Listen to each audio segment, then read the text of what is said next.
9월 둘째 주일을 우리가 맞이했습니다. 복된 주일, 하나님의 은혜가 충만하시길 빕니다. 예년보다 빠르게 추석 명절을 맞습니다. 우리 그런 말 많이 쓰죠. 더도 말고 덜도 말고 한가위만 같아라 라는 말을 우리가 많이 씁니다. 감사와 기쁨이 넘치는 명절이 되기를 바랍니다.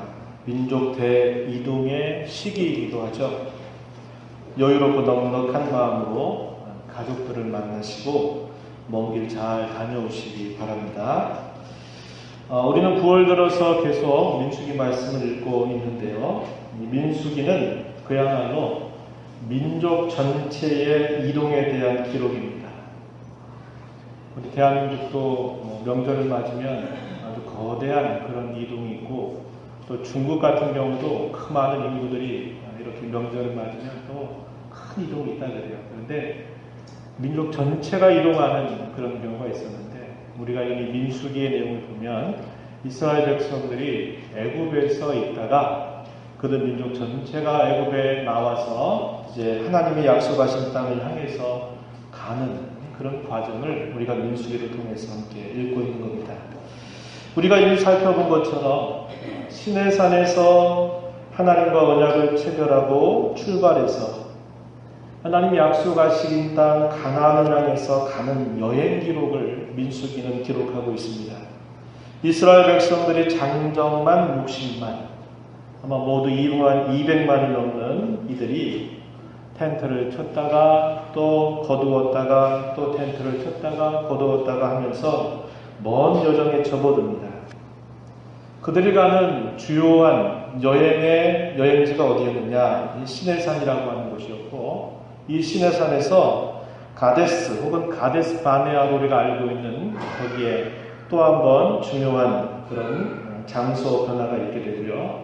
이 가데스에서부터 마침내 가나안 땅 바로 접경 지역인 모압 이 평지에 이르게 되는 그 과정을 이 민수기는 아주 간략하게 우리에게 요약을 해주고 있습니다.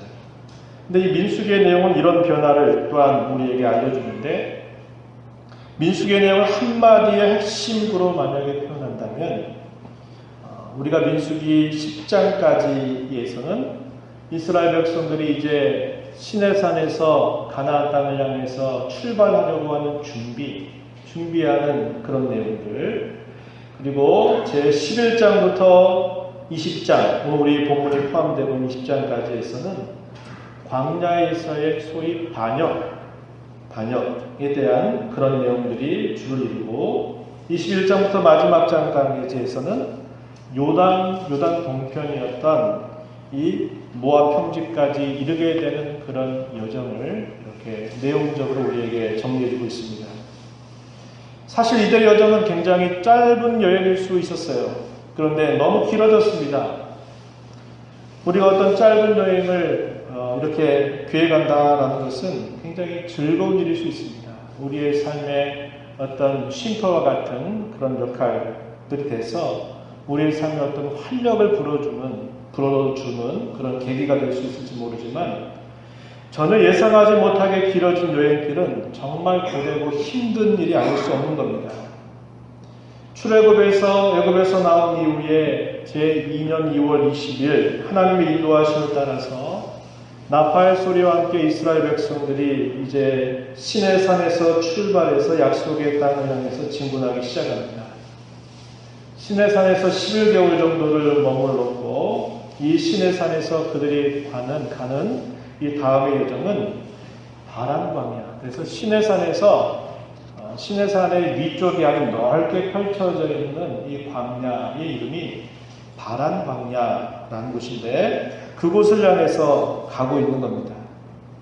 새로운 마음, 새로운 결단으로 시작한 그들의 행보는 시간이 지나고 거친 광야 길에 접어들면서 조금씩 지치기 시작합니다. 사람들은 본성상 신앙 가운데 언제나 올곧게 서 있지 못하죠. 참된 자유를 위해서 힘차게 출발했지만 다른 게 보이기 시작한 겁니다. 엄연한 현실이죠. 엄연한 현실을 받아들이니 사실상 자유로운 게 하나도 없는 겁니다. 자기 마음대로 할 수 있는 게 아무것도 없어요. 자신들이 가는 것도, 자신들이 멈추는 것도, 자신들이 먹는 것도 그 어느 하나 자신들이 하고 싶은 대로 할 수 있는 게 없는 겁니다. 한 사람의 둘만 섞인 말은 사람들의 귀에서 입으로 순식간에 무리 전체를 오염시킵니다. 그래 맞아, 그래 맞아. 마음으로 동감하는 것이 이제는 말로 행동으로 거칠게 나타나기 시작하는 겁니다. 민수기 11장부터 시내산에서 출발해서 지나가는 여정에 대한 기록을 간략하게 우리가 확인하는데, 그 지역의 이름이 다베라라고 하는 지역, 여기가 불사름이라는 뜻을 가진 지역을 걸쳐서 기브롯 핫다와라고 하는 곳을 또 거쳐갑니다. 탐욕을 부리다가 거기서 하나님께 징계를 받아서 죽게 돼서 무덤을 쌓게 되는 그 일을 두고 이 기브롯 핫다와라고 하는 이런 명칭이 붙여지죠. 거기에서 하세롯이라고 하는 곳으로 이동합니다. 그 하세롯에서 이 미리암과 아론, 모세의 가장 가까운 측근이 모세의 이 지도력을 비방하는 일들을 하게 되는 이 과정이 또 표현되고 있어요. 그래서 이 하세롯에서 이제 그들이 바란 광야의 가데스라고 하는 곳에 이르게 된 겁니다. 이것이 간략한 그들의 여행지에 대한 그런 요약인데요. 저와 여러분이 오늘 읽은 이 본문의 말씀은 이 바란 광야의 가데스에서 있었던 반역 사건을 기록해주고 있습니다. 그 사건으로 이스라엘 백성들은 바란 광야에서 약 40년이라고 하는 긴 시간을 방황하게 됩니다. 그 이유는 한마디로 상황을 제대로 보는 눈, 제대로 듣는 귀가 없었기 때문입니다. 그래서 오늘 설교의 제목을 보는 눈, 듣는 귀로 정한 것입니다. 광야와 같은 이 세상을 지나 영원한 나라에 이를 때까지 저와 여러분에게 정말 필요한 것이 무엇이겠습니까? 그렇습니다. 바로 그것은 우리 앞에 펼쳐지는 상황을 제대로 보고 제대로 듣는 것입니다. 오늘 본문의 내용들을 간략하게 좀 소개를 먼저 해드립니다. 자, 조금 전에 말씀드린 것처럼 오늘 본문이 주어지게 되는 배경은 이스라엘 백성들이 이 가나안을 정탐한 사건 이후에 있는 기록인데요. 바란 광야의 가데스에서 모세는 하나님의 명령을 받습니다. 하나님께서 모세에게 말씀하세요. 너는 각 지파의 지휘관 한 사람씩 모두 불러서 12멍을 뽑아라. 그리고 그들로 하여금 가나안 땅을 정탐하게 하라고 하는 명령을 모세에게 내립니다. 그래서 모세가 그 말씀에 순종해서 각 지파의 한 지휘관씩을 불러서 그들을 모은 다음에 그들에게 너희가 가서 이러이러한 것들을 정탐하고 와서 보고해라 하는 말을 주죠. 그 정탐하는 내용에 대해서 뭐라고 소개하냐면 그 땅의 지형이 어떤지를 잘 보고 와라. 그 땅의 토지가 어떠한 게를 살펴보고 그 땅의 사람들이 거주하는 성읍이 어떻게 되어 있는지를 한번 좀 살펴보고 보고해라. 그 땅의 사람들은 얼마나 많은지, 그 땅의 사람들은 얼마나 강한지 약한지 그 여부를 살펴보고 와서 보고하라고 하는 명령을 이 12 정탐꾼들에게 건네드린 겁니다. 그래서 아마도 그들은 흩어져서 정탐했을 것입니다. 함께 그 12명이 무리지어 갔다가는 어떻게 될까요? 가나안 족속들에게 발견되었을 것이고 발견되었다면 그들이 살아 돌아온다는 것이 대단히 힘들었기 때문입니다. 40일 동안 정탐을 마치고 무사히 지휘관들이 이제 이스라엘 백성들이 거주하고 있는 이 가데스라고 하는 곳에 도착을 하게 됩니다. 그러면서 그들이 그 땅의 실과를 챙겨 오는 겁니다. 정탐꾼들은 온 이스라엘 중 앞에서 공식적으로 자신들이 정탐했던 그 결과를 보고하기 전에 아마도 서로 의견들을 교환했을 거예요. 내가 갔던 지역은 이러이러한 지역들이 있었는데 거기는 어떠하고 이러하더라. 그 땅의 사람들은 어떠하더라 하는 것들을 서로 의견을 교환하면서 서로 비슷한 것들이 있었고 서로 다른 부분들이 아마 있었을 것이에요. 어느 정도 이 보고하기 전, 공식적인 보고를 하기 전에 그 사람들 간에 어느 정도의 의견의 일치가 이루어졌을 것이다. 우리는 생각해 보게 돼요. 그런데 막상 그 결과를 이스라엘 온 회중 앞에 보고할 때는 일치되는 부분이 있었고 차이가 나타난 부분이 있었습니다. 그 땅이 적과 꿀이 흐르는 땅이다라는 이 말에는 이 12정탐꾼들 모두가 다 일치하는 보고를 갖고 있는 거죠. 아, 그래. 내가 정탐한 이곳도 참 아름답고 멋진 땅이다. 적과 꿀이 흐른다. 정말 살기 좋은 땅이다. 라는 것을 모두가 다 느껴서 그 부분에 대해서는 모두가 다 동의를 표하지만 그 땅을 과연 우리가 차지할 수 있겠느냐, 그 땅을 정복할 수 있겠느냐 하는 그 문제 앞에서는 의견이 서로 엇갈리게 됩니다.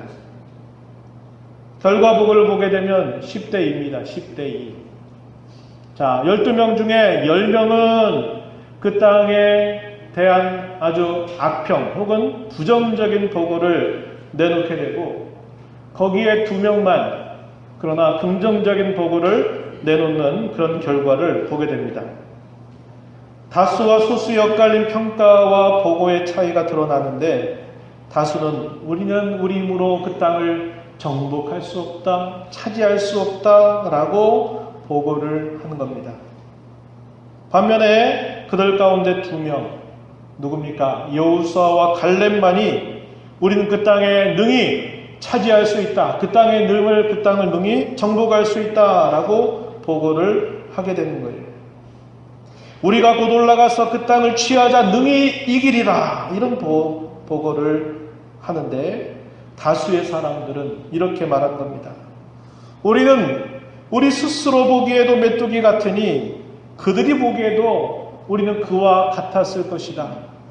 우리는 그 땅에 그 장대한 사람들 가운데서 그 땅을 우리가 차지할 수 없겠다라는 보고를 하게 되는 겁니다.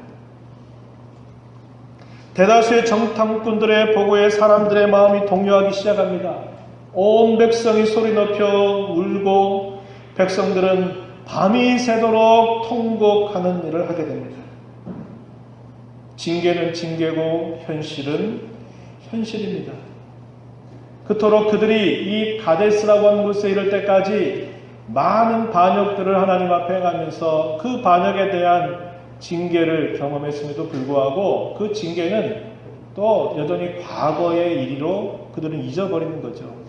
그들에게 지금이 이 현실인데 그 현실은 도무지 우리의 실력과 힘으로는 그 땅을 들어갈 수 없겠구나 하는 것을 보고 이렇게 앞으로 가지도 못하고 그렇다고 다시 애국으로 돌아갈 수도 없고 참 난감하니 그들이 밤새도록 통곡하면서 울게 되는 것입니다.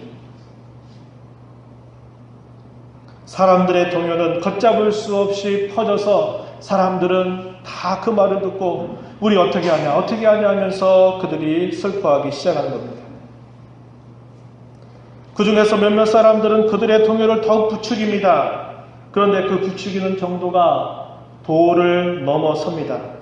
우선 하나님을 향해서 직접 원망하지는 않지만 하나님이 세우셨던 모세와 아론을 두고 그들이 원망을 쏟아냅니다. 그리고는 온 회중들을 향해서 이렇게 말한 것이죠. 오늘 본문 2절, 3절, 4절 보면 우리가 애굽 땅에서 죽었거나 이 광야에서 죽었으면 좋았을 것을 애굽으로 돌아간 것이 낫지 아니하랴?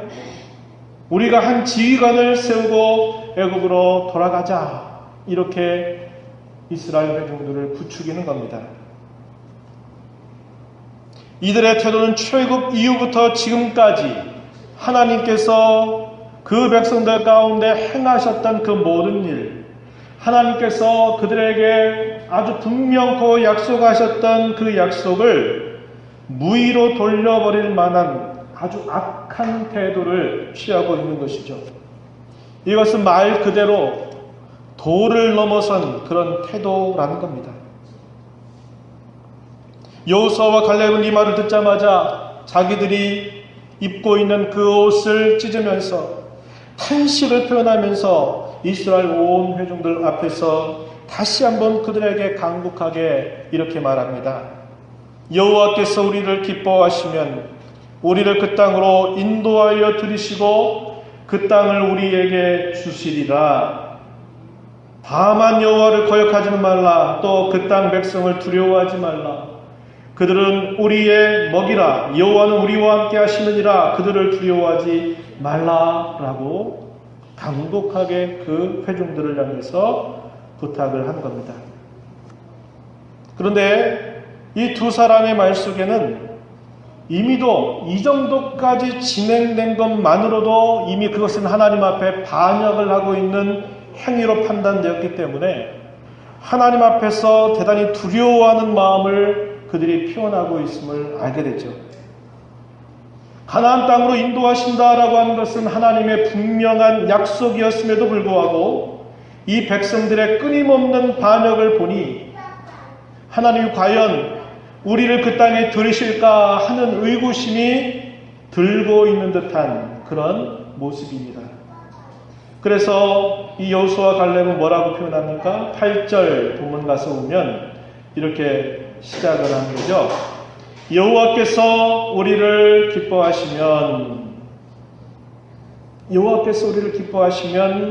조건 혹은 단서를 붙이는 겁니다. 하나님의 말씀대로라면, 하나님의 약속대로라면 어떻게 하는 게 맞아요? 여호와께서는 분명히 우리를 들이신다 약속하셨어요. 여기에는 단서나 조건이 필요 없는 거예요. 그런데 이 여호수아와 갈렙은 조건을 덧붙이는 거예요. 왜? 지금까지 이런 정도까지 이야기하고 태도를 보이는 것만으로도 이건 하나님을 향한 이건 반역이고 이 반역의 정도가 그 도를 넘어설 만큼 너무나 그 반역의 정도가 심하다는 것을 이 여호수아와 갈렙이 인식하고 있는 거죠. 그래서 하나님께서 여전히 우리를 긍휼히 여기신다면, 우리를 기뻐하신다면 하나님은 이제라도 우리에게 그렇게 드릴 수 있다라고 하는 메시지를 그 백성들에게 전달하고 있는 것입니다.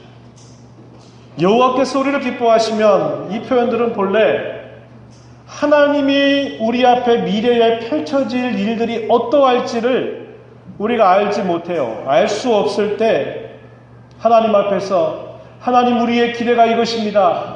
하나님 이렇게 해주시기를 원합니다. 할 때 하나님 앞에 겸손히 표현하고 하는 그런 문구예요. 하나님 우리의 소원과 마음을 이렇게 해주시기를 원하는데 하나님이 허락해 주시면, 하나님께서 기뻐하시면, 하나님이 도와주시면 이렇게 할 수 있습니다. 라고 표하는 그런 자세라는 거죠. 여전히 이 여호수아와 갈렙은 봤을 때 그들이 과연 하나님 약속하신 땅에 들어갈 수 있을까? 라고 하는 것에 대한 이런 의구심을 갖고 하나님께서 긍휼히 여겨주시길 바라는 마음으로 그 백성을 향해서 이렇게 표현하는 것이죠. 그럼에도 불구하고 회중들의 마음은 완고해졌습니다. 더 이상 이들의 말을 듣고 싶어 하지 않습니다. 그래서 이 회중들은 어떻게 합니까? 돌을 들어서 이 여호수아와 갈렙을 향해서 돌을 들어서 그를 치려고 하는 그런 동작까지 취하게 되는 겁니다. 백성들의 통곡과 돌을 넘어선 말을 듣자마자 모세와 아론은 탄식하면서 온 회중 앞에서 먼저 엎드렸습니다. 하나님 앞에 그런 말을 절대로 해서는 안 돼. 할 수 없어. 절대로 그런 말을 해서는 안 된다고 하는 그런 강곡한 마음을 이 모세와 아론은 표현하기를 그 온 백성들이 모이는 그 앞에서 둘이 엎드려 버린 거예요. 온 회중 앞에. 이런 말을 하면 안 된다.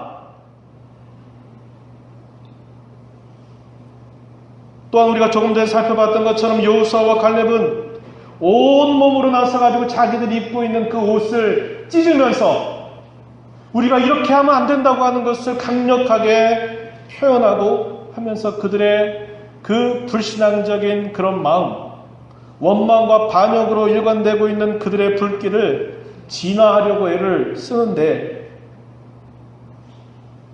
모세와 아론이 나서고 여호수아와 갈렙이 나서도 이 사태가 진정되지 않습니다. 어떤 상태입니까? 더 이상 자정 능력을 갖지 못한 상태가 되어버린 거예요. 스스로에게 돌이킬 수 있는 그런 기회와 그러한 몸부림이 있지만 이미 스스로 그것들을 돌이켜서 회복할 수 없을 정도로 그들은 자정 능력을 이제 다 상실해버린 상태가 되어버린 거죠. 그래서 하나님께서 마침내 어떻게 하십니까?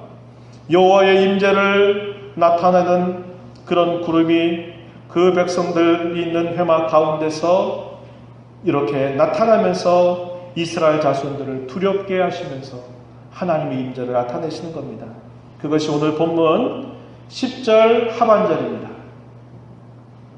그때의 여호와의 영광이 회막에서 이스라엘 모든 자손에게 나타나시니라 이렇게 말씀하는 거죠. 하나님께서는 이 백성들 모세에게 이렇게 말씀하시는 거예요. 그들을 전염병으로 다 내가 버려야겠다. 그리고 이 백성들을 치워버리고 내가 새로운 백성들을 통해서 더 크고 강대한 나라를 내가 이루겠다라고 모세에게 말씀하십니다. 그런데 모세는 어떻게 합니까? 여전히 여기에서도 그 백성들의 죄와 반역을 끌어안고 하나님 이 백성의 이런 반역을 긍휼히 여겨달라고 불쌍히 여겨달라고 간곡한 마음으로 하나님 앞에 중재한 겁니다. 모세의 간절한 중재를 들으신 하나님께서는 이렇게 말씀하시는 거예요. 이스라엘 백성 전체는 벌하시진 않지만 이 가나안 땅에 대해서 악평을 늘어놓고 또 그 악평한 모든 사람들은 다 죽게 될 것이다. 이 광야에서 다 엎드러질 것이다. 20세 이상의 장정 중에서 이 여호수아와 갈렙만이 약속한 땅에 들어갈 것이다. 나머지는 다 여기에서 죽게 될 것이다. 이렇게 말씀하시는 겁니다. 또한 그들이 정탐했던 40일을 1년 단위로 환산해서 40년 동안 너희는 광야에서 방황할 것이라고 하나님이 말씀하셔요. 또한 그들의 반역죄를 그들이 이 광야 생활을 하면서 담당할 것을 하나님께서 선언하시는 것입니다. 이건 다 뭡니까? 우리가 읽지 않았습니다만 28절, 14절, 28절 가면 이렇게 하나님께서 표현하신 거죠. 28절 그들에게 이르기를 여호와의 말씀에 내 삶을 두고 맹세하노라 너희 말이 내 귀에 들린 대로 내가 너희에게 행할 것이다. 이렇게 말씀하신 거죠. 그들이 하나님 앞에 말한 대로 또 그들이 사람들에게 말한 대로 내가 다 들었다. 내가 들은 대로 너희에게 그대로 시행할 것이다. 라고 말씀하면서 이렇게 하나님의 징계가 선언되는 것을 우리가 보게 되는 겁니다. 그렇게 해서 광야 40년 생활이 시작된 겁니다. 그래서 이 바란 광야, 시내산 위로 넓게 펼쳐지는 이 바란 광야에서 이 사람들은 40년이라고 하는 그 시간 동안 뭐 한 겁니까? 말 그대로 방황한 겁니다. 방황한 거예요. 바란 광야에서 계속 40년을 떠돈 겁니다. 그들이 약속의 땅을 향해서는 한 걸음도 나아가지 못했어요. 왜요? 하나님을 향한 그런 반역이 결국 징계로 나타났기 때문에 그들은 이런 바란 광야에서 40년 광야 생활을 하게 된 것이다 하는 겁니다. 그런데 이것은 징계이면서 동시에 또 하나는 훈련이라고 하는 사실이에요. 훈련 과정이었습니다. 징계의 궁극적인 목적은 벌하는 데 있지 않습니다. 징계의 목적은 뭡니까? 그로 하여금 그를 세우는 데 목적이 있는 거죠. 하나님께서는 그 백성들을 다시 세우고 그 백성들로 하여금 어떻게 살 것인가를 가르치시기 위해서 이 40년이라고 하는 시간을 단순히 징계하기 위해서가 아니라 이 징계라고 하는 시간 속에서 그들을 훈련시켜서 그들이 약속의 땅 가나안으로 들어갈 만한 준비를 하는 과정으로 하나님이 삼고 계시다고 하는 사실입니다. 이것이 이스라엘 백성들을 향한 하나님의 사랑이죠. 이방 백성들 어떻게 합니까? 벌하고 끝내버려요. 심판하고 끝내버리는 거예요. 그러나 하나님의 백성들에게 어떻게 해요? 징계하시지만 그 징계를 통해서 그들을 올바르게 세우는 일을 하신다 이 말입니다. 우리가 이 땅에 살아가면서 똑같죠? 믿지 않는 사람들의 죄에 대해서 하나님은 벌하실 겁니다. 그러나 우리가 하나님 앞에 범죄하고 잘못한 것에 대해서는 하나님이 징계하실지라도 그 징계 자체가 목적이 아니라 그 징계를 통해서 우리를 하나님의 사람으로 빚어가시는 일들을 끊임없이 하시는 거예요. 그래서 우리의 삶 전체는 어떻게 보면 하나도 버릴 것이 없도록 하나님이 우리의 삶을 이끌어가고 계심을 우리는 확신할 수 있게 되는 것이죠.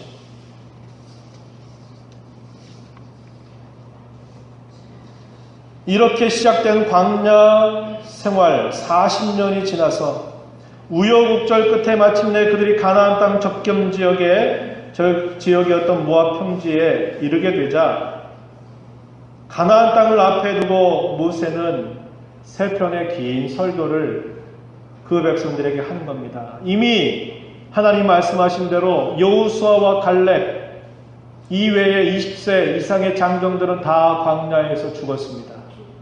다 광야에서 새롭게 태어난 세대들 혹은 20세 이하의 그들의 자녀들은 이제 이 모압 평지에서 가나안 땅 정복을 앞두고 있는 그런 상황이죠. 그때 하나님께서 모세를 통해서 긴 세 편의 설교를 하게 하시는데 이 세 편의 설교가 어디 기록되냐면 신명기에 기록됩니다.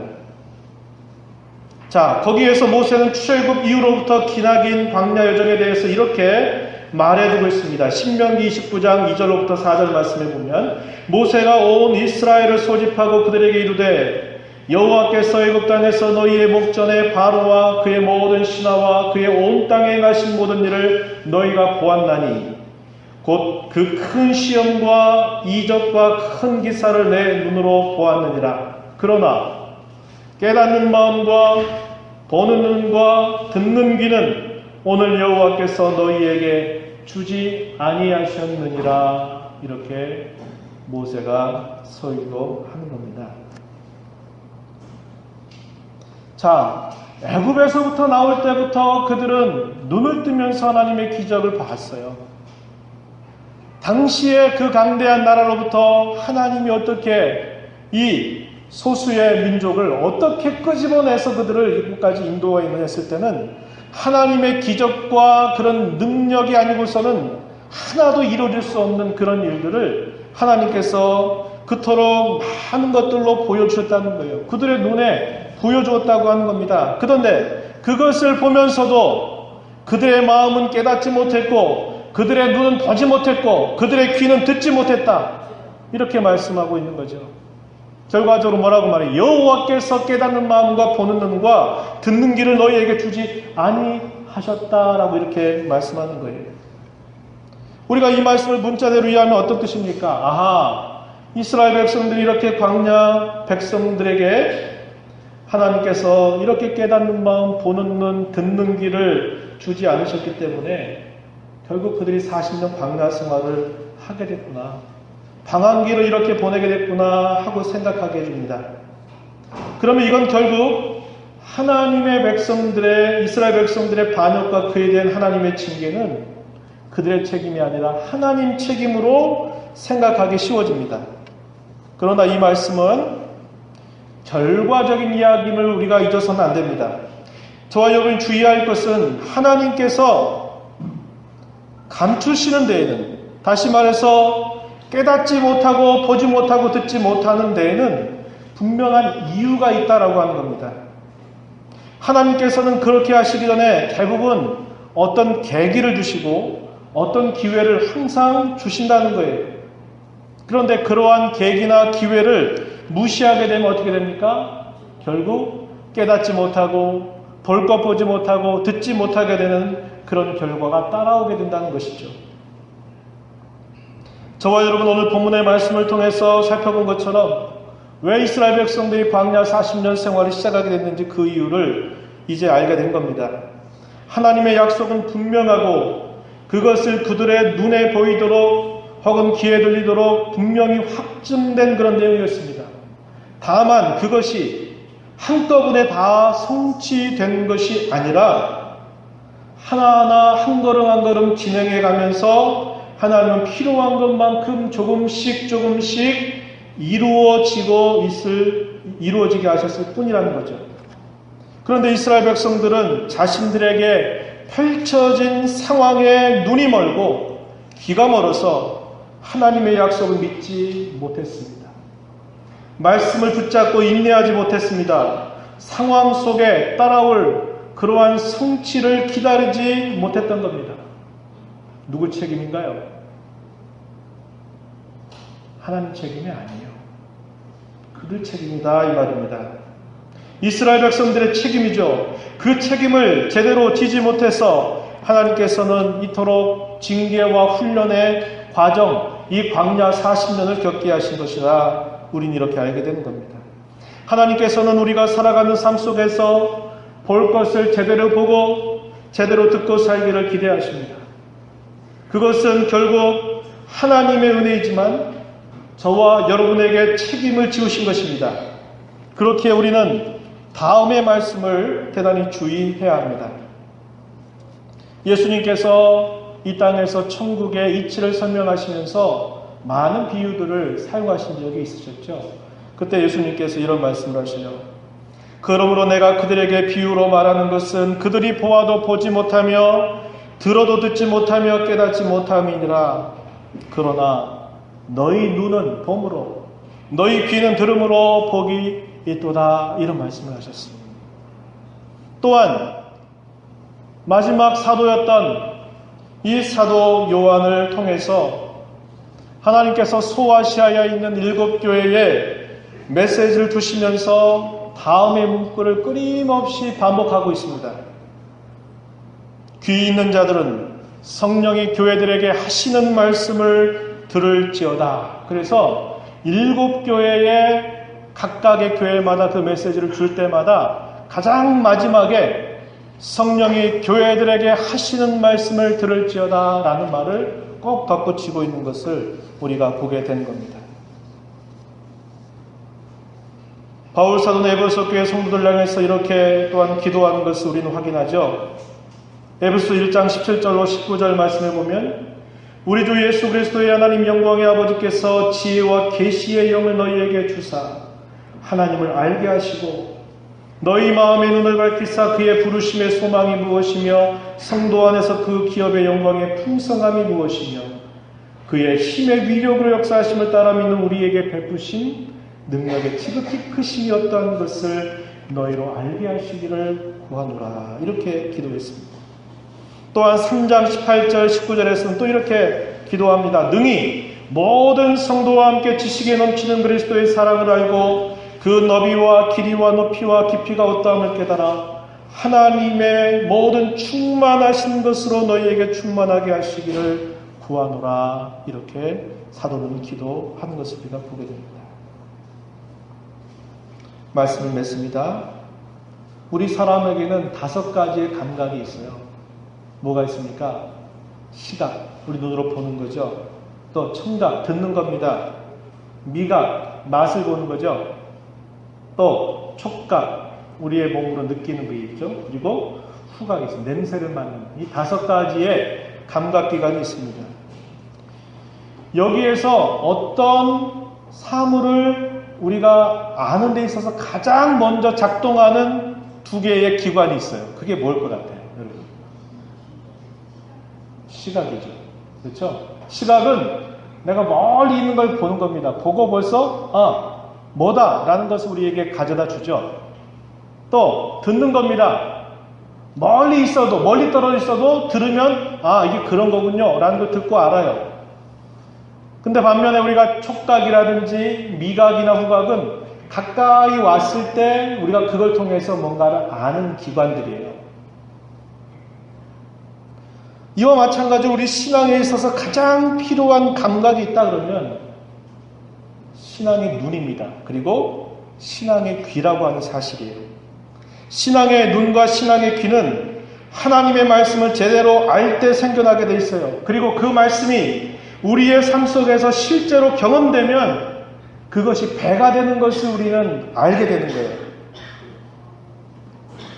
하나님의 말씀이 저절로 깨달아지는 것은 하나님께서 언제나 베푸시는 은혜가 아니에요.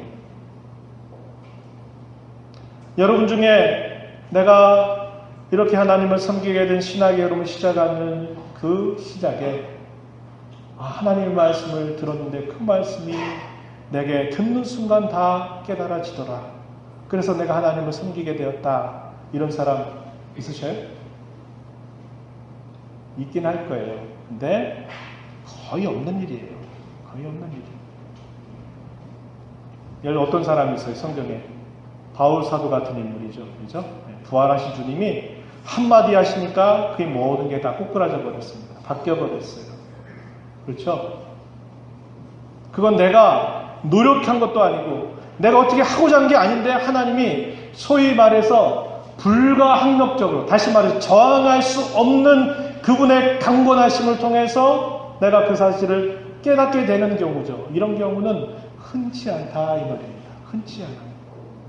하나님의 말씀을 한번 받았는데 그 말씀이 내리에 한번 박히더니 그 말씀이 잘 때도 생각나고, 말이 좀 이상한데 어쨌건 내가 앉아있을 때도 생각나고 서 있을 때도 생각나고 무엇을 하는 생각나는 경험 여러분 해보셨습니까?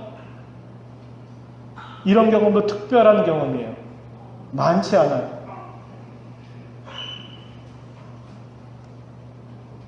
제가 왜 이런 말씀을 드립니까?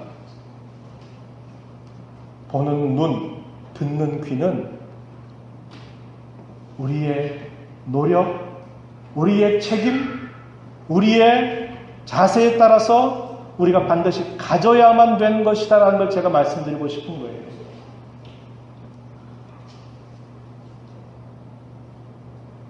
성령께서 하나님의 말씀을 우리에게 은혜를 주시는 수단으로 언제나 써 주시기를 우리는 사모해야 됩니다. 내 지혜로, 내 경험으로 안 돼요. 안 되게 돼 있어요. 그 말씀의 참된 뜻을 깨달으려고 하면 성령이 우리에게 은혜를 주시지 않으면 깨달을 수 없어요. 그래서 말씀을 읽고 듣고 생각할 때마다 우리는 성령 하나님, 내 마음을 열어서 나로 하여금 보게 하여 주옵소서, 나로 하여금 듣게 하여 주옵소서 우리가 사모해야 되는 겁니다. 또한 기도해야 돼요. 그리고 그 말씀을 경청해야 돼요. 한 말씀이라도 놓치지 않으려고 말씀을 주의 집중해서 들어야 돼요. 그리고 어떻게 합니까? 받은 말씀 간직해야 돼요. 간직해야 돼요. 제가 예배 때 항상 목회 기도할 때 우리가 어떻게 실수를 많이 저지른다 그래요? 빼앗겨버린다 이 말이에요. 예수님의 비유 가운데 씨가 뿌려졌는데 길가밭에 뿌려지게 되면 새들이 와서 쪼아먹어버린다 그러죠. 그게 무슨 말씀이에요? 마귀가 와서 그 말씀을 걷어간대요. 내게 무엇인가 작동하고 내 마음밭에 무엇인가 파고들어서 뭔가 이렇게 어떤 역할들을 하기 이전에, 그러기도 전에 말씀을 쪼아가지고 가버린대요. 뭐 하는 거예요? 빼앗기는 거죠. 말씀을 간직해야 돼요. 그리고 어떤 자세로 말씀을 대해야 됩니까? 순종하려고 하는 자세. 말씀드리죠? 큰 거, 내가 뭔가 한껏 하겠다 이런 생각 가지고는 순종 못한다 그랬어요. 어떻게 했나 그랬어요? 작은 것 하나라도, 하나님 내가 이 한 주간 이 받은 말씀대로 제가 이렇게 하겠습니다. 하나님 도와주세요. 이런 마음을 가지고 뭐하라? 말씀을 대하는 겁니다. 그렇게 될 때 어떻게 할까요? 우리로 하여금 어떤 주어진 상황 때문에 우리의 눈이 멀어서 그 상황 뒷면을 보지 못하고, 어떤 말에 불신앙적인 그런 말, 하나님 말씀과 상관없는 우리로 하여금 불평을 쏟아내게 만들고 불신앙적인 태도를 갖게 하는 어떤 말에 혹해가지고 그 말에 함께 동요해서 그래 안 돼, 할 수 없어 하는 식의 어떤 반응을 보이지 않게 된다는 거예요. 여러분, 우리가 이 말씀을 대하면서 언제나 기도하시기를 바랍니다. 말씀을 그냥 대하지 마세요. 경청하십시오. 그리고 간직하세요. 그리고 그걸 지키려고 애를 쓰세요. 그리고 무엇보다도 성령께서 오늘도 내 마음의 빗장을 열고 나로 하여금 내 마음을 깨닫는 마음을 주시고, 나로 하여금 주의 말씀의 깊이를 보는 시각을 열어주시고, 나로 하여금 마땅히 들어야 할 하늘의 음성을 듣는 이 귀를 내게 허락하여 주옵소서. 이런 자세를 가지고 우리가 신앙생활을 해야 됩니다. 그래야 광야와 같은 이 세상을 걸어가면서 우리가 유리방황하지 않고 우리의 가는 걸음을 하나님 앞에 의연하게 걸어갈 수 있게 되는 거예요. 이러한 하나님의 은혜가 우리 모두에게 함께하기를 진심으로 축복합니다. 하나님 아버지, 시간도 주의 말씀을 함께 또 읽고 듣게 하심을 감사드립니다. 이스라엘 백성들이 광야 40년을 시작하게 된 그것은 하나님께서 그토록 많은 수단들을 동원하셔서 약속도 주셨고 그들의 눈에 보이는 기적과 표적도 행하셨고 수없이 많은 율법의 내용들을 통해서 선지자 모세를 통해서 혹은 많은 사람을 통해서 말씀을 듣게 하셨어도 자신들의 주어진 그 눈앞에 펼쳐지는 상황에 눈이 멀고 귀가 멀고 그래서 깨닫지도 못하고 보지도 못하고 듣지 못함으로 끊임없이 원망하고 불평하고 반역을 일삼는 그들의 삶의 모습이었음을 저희가 살펴보았습니다. 광야와 같은 이 세상을 걸어가면서 영원한 본향을 향해서 나아가면서 하나님 저희들의 마음에 늘 깨닫는 은혜를 더하여 주시고 주의 말씀의 깊이를 제대로 볼 수 있는 신앙의 시야와 주의 말씀을 바르게 깨달아 알아듣는 그런 귀를 저희들에게 늘 허락하여 주시기를 원하고 바랍니다. 이 말씀 들은 자로 주어진 한 주간 믿음으로 살아가는 저희 모두가 되게 하옵소서. 예수님 이름으로 기도하옵나이다.